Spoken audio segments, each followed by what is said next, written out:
Super star அவர்களுக்கு வந்து title song இன்ன வரைக்கும் 30 வருஷத்துக்கு மேலே ஆச்சு நீங்கள் கொடுத்ததுதான். மீண்டும் அவரோட இணைவதற்கான வாய்ப்புகள் ஏதாவது இருக்கா? இது நடந்திருக்கா? அது அற்புதமான கொஸ்டின். நான் சூப்பர் ஸ்டாரை வந்து நிறைய தடவை சந்தர்ப்பம் அவரோட மீட் பண்ணி எந்த ஃபாரின் கண்ட்ரிக்கு போனாலும் அவர் வீட்டுக்கு போயிட்டு அவருடைய பிளஸ்ஸிங் வாங்கிட்டு தான் நான் இப்போ கூட அமெரிக்காவுக்கு சமீபமாக போயிட்டு வந்தேன். அதை பற்றி நான் அவர்கிட்ட இது வரைக்கும் நான் பேசினதில்லை. இவ்வளோ வருஷமாச்சு இல்லையா, அதை பற்றியே நான் பேச மாட்டேன். எனக்கு சில சந்தர்ப்பங்கள் எனக்கு அவர் மனசுக்குள்ளே தேவாவுக்கு இசை கொடுக்கணும், மியூசிக் கொடுக்கணும்னு ஆசை இருந்தால் கூட அங்கே இருக்கிற சுச்சுவேஷன் எப்படியோ தெரியல. அதை தெரியாமல் நான் அவரை கேட்க மாட்டேன், அவரும் கேட்க மாட்டேன். அவருக்கும் ஆசை இருக்கும், பட் அது சுச்சுவேஷன் எப்படின்னு தெரியல. அதனால் நான் சைலண்ட்டாக இருந்தேன். கண்டிப்பாக என்ன ஐயோ அது என்னன்னு ஆசை இருக்காதா? இருக்கும், அந்த ஆதங்கம் இருக்கும். அதாவது இவ்வளோ படம் பண்ணியிருக்கேன், இப்போவும் சூப்பர் ஸ்டார் படத்தை பற்றி தானே பேசுகிறீங்க. அப்போ அவர் படம் இன்னொரு படம் பண்ணணும்னு ஆசை இருக்காதா என்ன? கண்டிப்பாக ஆசை இருக்கும். அந்த ஆசை கூடிய சீக்கிரம் நிறைவேறும்னு நினைக்கிறேன். பார்க்கலாம், நான் அம்பாளுடைய அணுகிறேன். பேன் இண்டியா மூவிஸ் சொல்லி ரீசெண்டாக நிறைய வருது இல்லையா? அதாவது ஒரு படத்தை எடுத்து வெவ்வேறு மொழிகளில், இதனால வந்து இந்த ப்ரொடக்ஷன்ல வேலை பார்க்குறாங்க, இந்த ஷூட்டிங்ல வேலை பார்க்குறவங்களோ, அதை தாண்டி வந்து இந்த பாடகர்கள் ஒரு சிலர் இருக்காங்க, இது அவங்களுக்கு ஒரு சில சிரமங்களை ஏற்படுத்துதுன்ற மாதிரி. சிரமங்கள் இல்லை. பேன் இண்டியான்னா இப்போ நான் ஒரு தமிழில் பண்ணுறேன்னா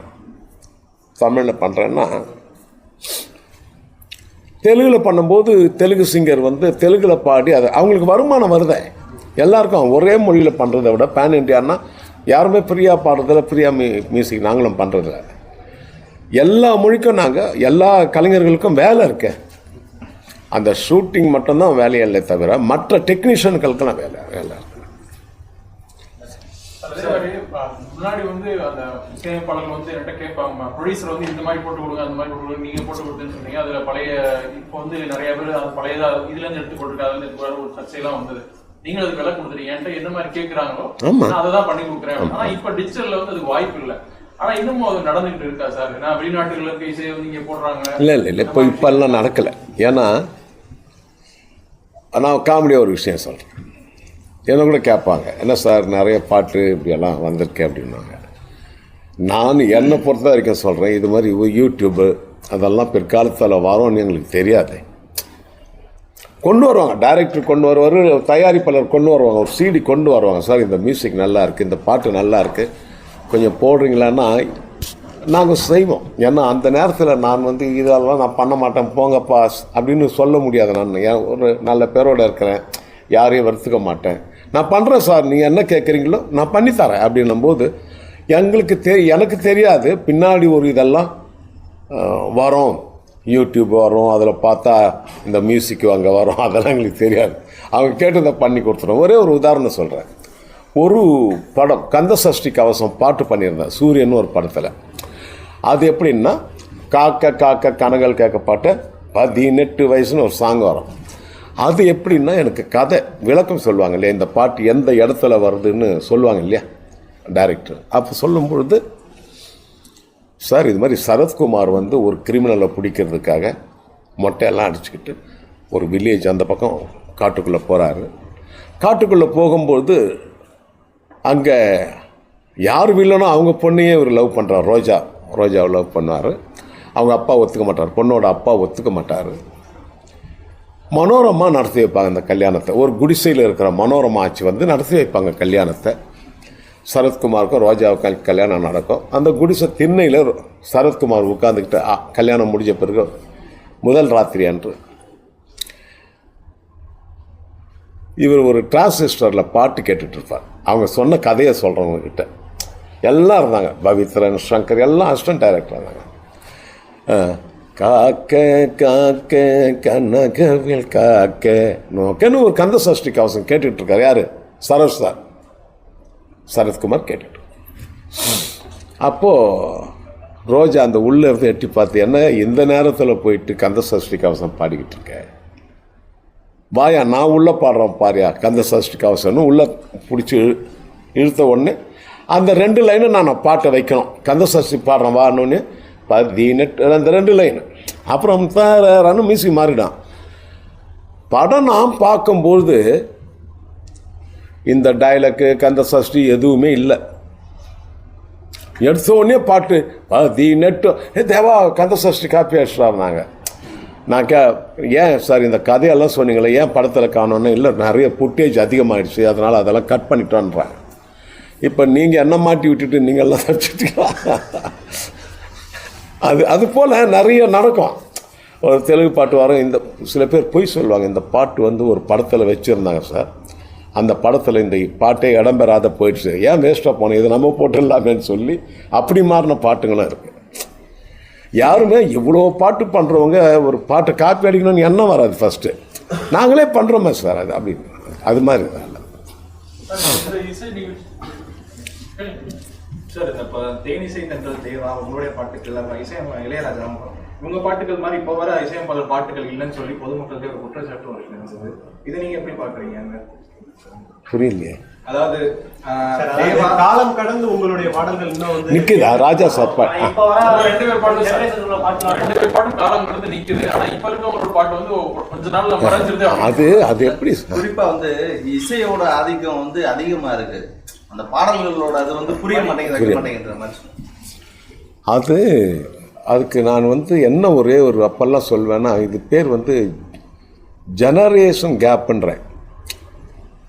இப்போ இருக்கிற பாட்டு புரியலன்னா, நான் வந்து புரியலன்னா, நான் வந்து இந்த 2K கிட்ஸுக்கிட்ட போகலன்னு அர்த்தம். என்ன 2K கிட்ஸ், இந்த பசங்க மியூசிக் டைரக்டர் பிள்ளைங்கள்லாம் என்ன பாட்டு போடுறாங்கன்னா, நான் பழைய ஆளாக ஆகிடுறேன். இந்த பாட்டு இப்போ நிறைய மியூசிக் டைரக்டர்கிட்ட நானும் பாடிக்கிட்டு இருக்கேன். இப்போ எல்லாம் யூத் மியூசிக் டைரக்டர் பாடிக்கிட்டு இருக்கேன். இப்போ இருக்கிற பாட்டை எனக்கு குறை சொல்ல முடியல. எதுக்கு சொல்ல முடியலன்னா, விஸ்வநாதன் அப்போது விஸ்வநாதன் ராமூர்த்தி இருக்கும்பொழுது அந்த பாட்டு உண்மையிலேயே எனக்கு பிடிக்கும், அவங்க பாட்டு பிடிக்கும். அதுக்கு முன்ன பாட்டெல்லாம் எனக்கு அவ்வளோ புரியாது, அவ்வளோ இது இல்லை. விஸ்வநாதன் பாட்டுன்னா எங்கள் அப்பாவை கேட்டால் தியாகராஜ பகவதர் பிடிக்கணுவார், அவர் காலத்தை சொல்லுவார். இப்போ நம்ம காலத்தில் விஸ்வநாதன் பவர். இப்போ போக போக பார்த்தா இப்போ இருக்கிற யூத் மியூசிக் டைரக்டர் தான் அவங்களுக்கு பிடிக்கும். இப்போ நம்மளே ஒரு பாட்டு பழைய பாட்டு ஒரு பாட்டு போட்டுட்டு வந்தால் அவங்க ஆப் பாயிண்ட் அப்பா தாத்தா இது பெரிய பழைய பாட்டு தாத்தான்னு இப்போ இருக்கிற பாட்டு போடுறாங்க. அதை வந்து நான் ஜெனரேஷன் கேப்னு சொல்வேன். ராஜா சார் பாட்டும் என் பாட்டும் இன்னும் வந்து படங்களில் போடுறாங்க, ஸ்டாண்டர்டாக இருக்குன்னா உண்மையிலே சொல்கிறேன்னா, அப்போது உண்மையிலேயே அது எனக்கு ரொம்ப பெருமையாக இருக்குது. 35 வருஷத்துக்கு முன்னாடி போட்ட பாட்டு வாழை படத்தில் இருக்குது. அதுக்கப்புறம் வாழைப்படத்தில் பஞ்சு மிட்டாய் சேலை கட்டி தூது வலையாலை அரைச்சலாம் இருக்குது. அதுக்கு முன்னாடி மார்க் ஆண்டோனியில் பஞ்சு மிட்டாய் வச்சு ஒரு ஃபைட் இருந்தது. அதுக்கப்புறம் லியோ படத்தில் வந்து கருகரு கருப்பாய் பாட்டு இருந்தது. அப்படின்னா 35 வருஷம் கடந்து என்னுடைய பாட்டெல்லாம் நிற்கிறது எனக்கு பெருமையாக இருக்குது. அதை மட்டும் சொல்லிப்பேன். இப்போ யூத் எப்படி செய்கிறாங்கன்னு எனக்கு நான் சொல்ல முடியல. என் பாட்டு காலம் கடந்து நிற்குதுன்னு நான் சொல்லிக்கிறேன். இப்போ ஒரு படத்தில் கூட ஒரு டைலாக் ஒன்று கேட்டேன், லப்பர் பந்துன்னு ஒரு படத்தில். அந்த டைலாக் கூட எனக்கு ரொம்ப நல்லா பிடிச்சிருக்கு.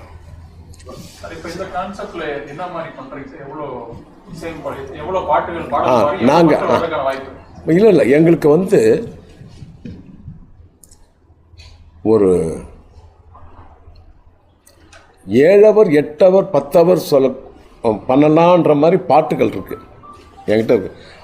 மலேசியாவில் KL ஜூன் 23 ஒரு பாட்டு பண்ணோம். நைட்டு 12 மணி வரைக்கும் பண்ணோம். அங்கே அலோவ் பண்ணாங்க. 12 மணிக்கு பண்ணக்கூடாது சார்.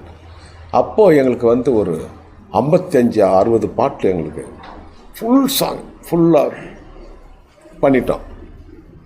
மற்ற ஊர்களில் போகும்போது சார் நீங்கள் வந்து 10 மணிக்கே முடிச்சிடணும்னு சொல்கிறாங்க. அப்போ பாட்டுகள் 40 பாட்டு 45 பாட்டு டைமிங்கை பொறுத்து தான் நாங்கள் எவ்வளோ பாட்டு பண்ணுறோன்னு தெரியும். அதனால தான் நடுவில் யாருமே பேசாமல் இருந்தால் நல்லா பாட்டுகள் நிறைய போகும். சில ஊர்லெல்லாம் வந்து நடுவில் வந்து பேச ஆரம்பிச்சிடுறாங்க. அது என்ன ஆகுதுன்னா, பாட்டுகள் எங்களுக்கு ஐயோ நல்ல பாட்டெல்லாம் கொடுக்க முடியலையேன்னு ஒரு ஃபீலிங்காக இருக்குது சார்.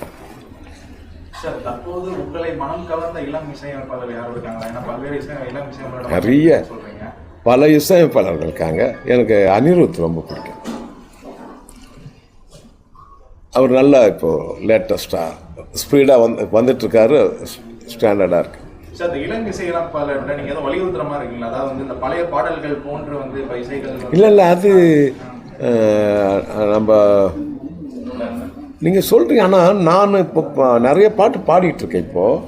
ஆனால் நல்லா தான் பண்ணுறாங்க எல்லாம். ஆனால் அவங்களுக்கு அறிவுறுத்தல் இல்லை. நான் ஒரே ஒரு அறிவுறுத்தல் மட்டும் நான் சொல்லுவேன் எல்லா மியூசிக் டைரக்டருக்கும் எல்லாருக்கும்.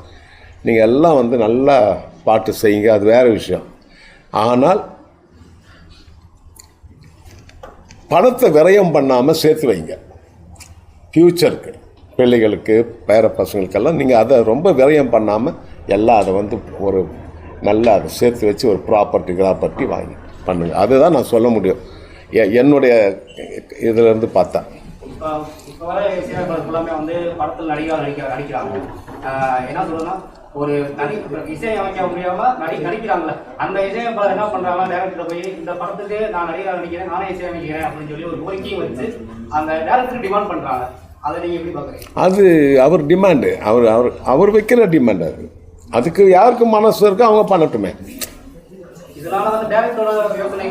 இல்லை அவர் ஒத்துக்கிட்டு தான் செய்கிறாங்க எல்லாரும். பட் என்ன கேட்டால் அவர் நல்லாவும் நடிக்கிறாரு, நல்லாவும் மியூசிக் பண்ணுறாரு.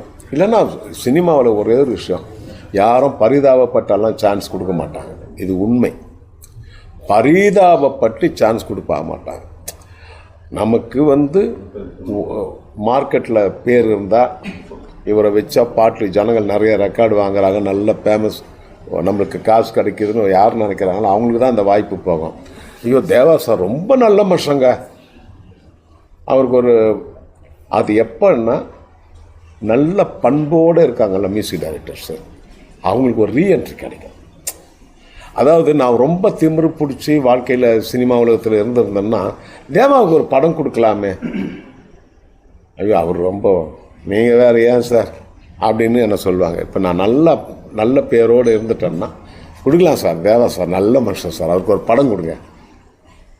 அவர் படம் நல்லா தானே பண்ணிட்டு இருந்தார், திடீர்னு ஏன் இருப்பான் நல்ல மனுஷனாச்சு ஒரு படம் கொடுங்க சொல்லி இப்போ 7 படத்துக்கு நான் மியூசிக் பண்ணிகிட்டு இருக்கேன்.